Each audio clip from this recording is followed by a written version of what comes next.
Que alegria estarmos de volta com mais um programa Encontro com a Palavra. O que fazemos quando o mundo, a carne ou o diabo nos coloca em um beco sem saída? O que acontece quando somos levados até o limite da nossa resistência? Hoje veremos algumas razões bíblicas para o sofrimento e qual deve ser a nossa atitude em relação a essas situações difíceis que alguns chamam de tempestades da vida. Talvez devêssemos lembrar que uma hora ou outra todos nós passaremos por tempestades, mas Deus tem um propósito para elas. É o que estudaremos agora. Gostaria de passar mais algum tempo considerando a questão do sofrimento abordado no livro de Jó. Vamos nos deparar com esse assunto muitas vezes durante o nosso estudo da Bíblia, aqui no Encontro com a Palavra. O Dr. Dick Woodward escreveu um livrinho chamado 30 Razões por que Deus Permite que o Seu Povo Sofra. Nesse estudo, o Dr. Dick Woodward nos dá algumas passagens bíblicas que veremos no estudo de hoje. Entre as 30 passagens citadas que falam do sofrimento, esta é muito importante. Está na segunda carta aos Coríntios, capítulo 6. Nesse capítulo, Paulo afirma que o sofrimento é como um seminário ordenado por Deus, através do qual Deus treina ministros qualificados. Quando Paulo usa a palavra ministro, ele não está se referindo a um oficial ou autoridade da igreja, ele está se referindo ao ministro que todo crente deveria ser. Em outra carta, Paulo diz que o propósito da igreja é aperfeiçoar os santos para o trabalho no ministério.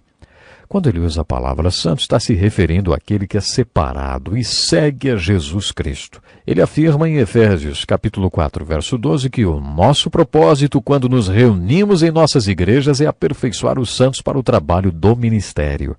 Efésios 4, 12 está nos dizendo que o trabalho do ministério não é responsabilidade de alguns profissionais, mas dos santos, ou do que chamamos hoje de leigos. Sabe, eu acredito que Deus queira fazer sua obra através dos leigos.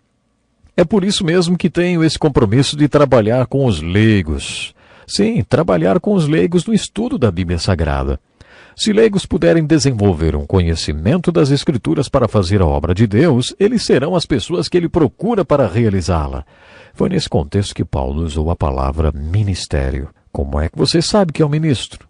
Paulo afirma que Deus usa o sofrimento para nos equipar para o ministério.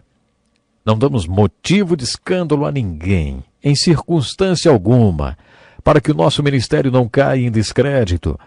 Ao contrário, como servos de Deus, recomendamos-nos de todas as formas, em muita perseverança, em sofrimento, privações e tristezas, em açoites, prisões e tumultos, em trabalhos árduos, noites sem dormir e jejuns. De acordo com Paulo, quando Deus quer nos tornar ministros, ele permite que tempestades caiam sobre nossas vidas, porque é com esse tipo de experiência que você e eu provaremos que somos ministros de Jesus Cristo. De acordo com Paulo, a questão mais importante quando você se encontra no meio de uma tempestade é a sua resposta à situação. No versículo 6, Paulo ensina como reagir às pressões. Ele diz que devemos responder em pureza, conhecimento, paciência e bondade.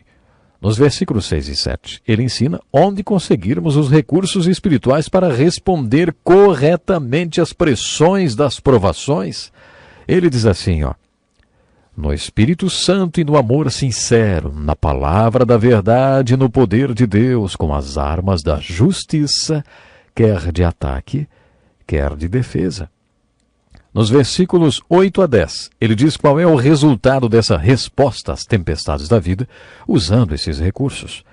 Por honra e por desonra, por difamação e por boa fama, tidos por enganadores sendo verdadeiros, como desconhecidos apesar de bem conhecidos, como morrendo, mas eis que vivemos, espancados, mas não mortos, entristecidos, mas sempre alegres, pobres, mas enriquecendo muitos outros, nada tendo, mas possuindo tudo. Tudo isso é a descrição do seminário onde Deus produz ministros através de quem pode realizar sua obra. No centro da descrição de Paulo, você descobre o tema do sofrimento e a importância do seu papel na preparação para o ministério. A passagem do livro de Lamentações diz: é bom que o homem suporte o jugo enquanto é jovem. Sabe, parece que você só será qualificado como ministro se sofrer. Essa passagem me faz lembrar da história do capítulo 11 do Evangelho de João. Jesus amava duas irmãs e seu irmão chamado Lázaro. Ele estava a 4 dias de caminho de distância de Betânia, lugar onde seus amigos viviam.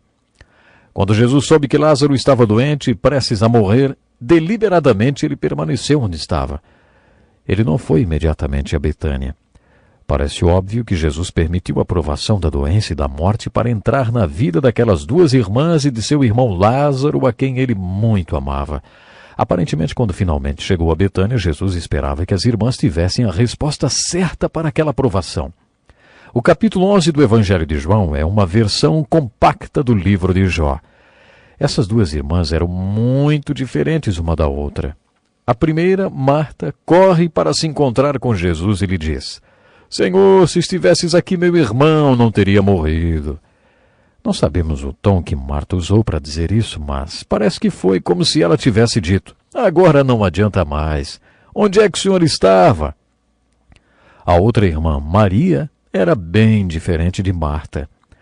Apesar de Maria usar as mesmas palavras, quando fica sabendo que o Senhor havia chegado, ela vai até ele e também diz: Senhor, se estivesses aqui, meu irmão não teria morrido.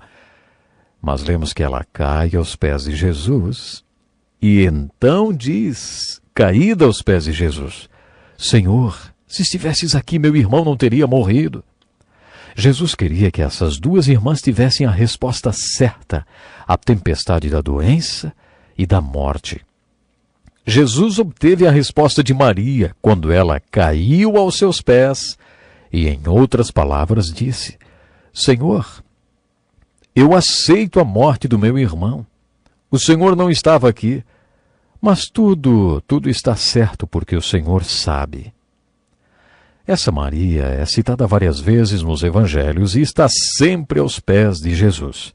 Na primeira vez em que ela aparece, está sentada aos pés de Jesus ouvindo seus ensinamentos. Foi dessa vez que sua irmã reclamou que Maria deveria ir ajudá-la com o serviço da casa. Jesus disse a Marta: Marta, Marta, você está preocupada e inquieta com muitas coisas. Maria escolheu a boa parte, e esta não lhe será tirada. Essa mulher, Maria, estava aos pés de Jesus, ouvindo sua palavra. No texto da morte de Lázaro, ela está aos seus pés, aceitando sua vontade. No capítulo seguinte, o capítulo 12 do Evangelho de João, ela está aos pés do Senhor adorando-o. Para resumir o ensinamento do exemplo de Maria no Evangelho de João, capítulo 11, observamos primeiro que temos um problema e a resposta para ele. Nesse caso, o relacionamento certo com Jesus. O tipo certo de relacionamento com Jesus também é uma fonte que capacita Maria a responder corretamente à tempestade que enfrentava.